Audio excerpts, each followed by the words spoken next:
Hello everybody, Jim Olson here with Western Trading Post and also your current Vice President of the National Bit, Spur, and Saddle Collectors Association. And today I'd like to visit with you for just a minute about saddles. In particular, Mexican saddles.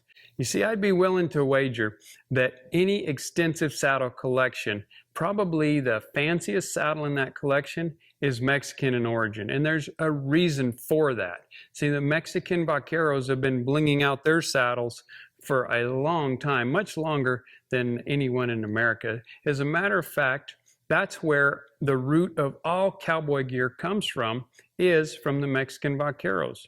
The Mexican vaqueros learned to tend to the cattle and horses and that the Spaniards had brought across way back in the late 14 and 1500s.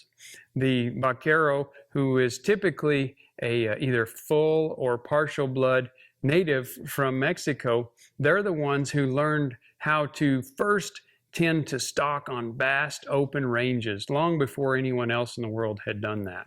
And they invented things such as roping. They would braid their own riatas and learned how to rope. So one of the first things that they did is they took a Spanish military saddle and adapted it and put a saddle horn on it. That's where the saddle horn comes from today, is because the vaqueros invented roping and they needed to have a way to dally, of course, a way to handle their ropes whenever they were riding. When the American cowboys came to the Southwest and first started gathering wild cattle, who did they encounter? They encountered the Mexican vaqueros, and they started adapting their gear and their saddles and their traditions, and made them Americanized and whatnot. As a matter of fact, in about the 1830s, a man named Richard Hope, who is the father of the Texas saddle, basically, it's called the Hope saddle. He was one of the first ones to Americanize a Mexican saddle and start the tradition of what we now know as the Western stock saddle. But none of that would have happened if we hadn't have encountered the Mexican vaquero first. In Mexico, there's typically three different types of Mexican saddles. There's a military saddle, which of course the military rode back in the day. We don't see much of those anymore because nowadays soldiers ride around in tanks and on planes. There was the montura, which is basically, that's the everyday working man's saddle. It's a plain version of a Mexican saddle that without a lot of bling, and it's actually what the Americans started adapting way back in the day, was their own version of a montura.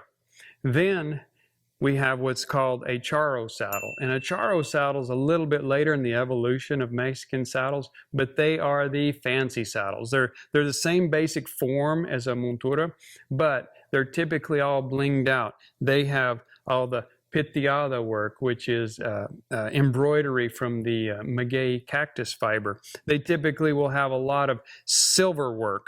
This saddle sitting here beside me right now has a lot of real ornate silver work on it. Even all the metal pieces here, all the D-rings and whatnot, has inlaid silver. They'll often have gold work on them too. This one here has some gold monograms and stuff right on top of the horn cap. So the charro saddle is really just a fancy version of a montura with some other slight modifications as well. This particular saddle here with me, it also has some really neat history that goes with it, which makes it a saddle that I really enjoy talking about. And the history associated with this saddle is the fact that in 1932, this very saddle was a gift from a former president of Mexico to a man named Richard Byrd, or Admiral Byrd.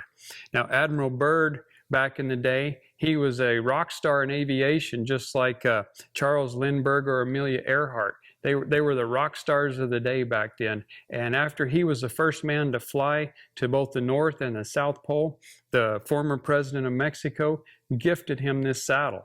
And the Byrd family had it for many years. And whenever they sold it with a letter of provenance stating where it had come from. I am honored to be in the presence of such a wonderful piece of history as this. Here at Western Trading Post, we are passionate about preserving and perpetuating our rich Western history and its heritage. And one of the ways that we've been able to do that is by becoming involved in the National Bit, Spur, and Saddle Collectors Association. If you'd like to find out more about that organization, they have a website. It's called nbssca.org. That's nbssca.org. Or if you'd like to find out more about Western Trading Post and the amazing pieces of history that come through our door on a regular basis, you can check us out at westerntradingpost.com.